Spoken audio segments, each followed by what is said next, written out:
Left team here with a couple grading reminders as we approach final exam week.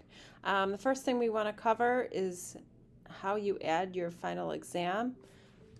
We're going to add it as a task. Let's say I have two parts. I have a reading and I have a listening or a writing. So I'll write in writing to be specific and have my dates here. I can change the abbreviation and however many points it's worth. I want to make sure I choose final exam as the category and then change SEM2 to exam to make sure it calculates correctly as the final exam in the categories. And let's say it's worth 30 points, and then I'll go ahead and save that.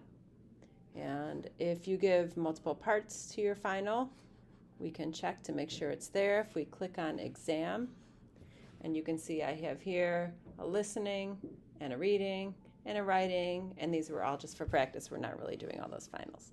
Another thing you can check if things aren't lining up for you correctly, make sure you have final exam as a category. So I click on the class, and remember your final exam needs to be at 100 for the weights, and the other categories need to add up to 100 as well. So if you're giving a final exam, this needs to add up to 200 points.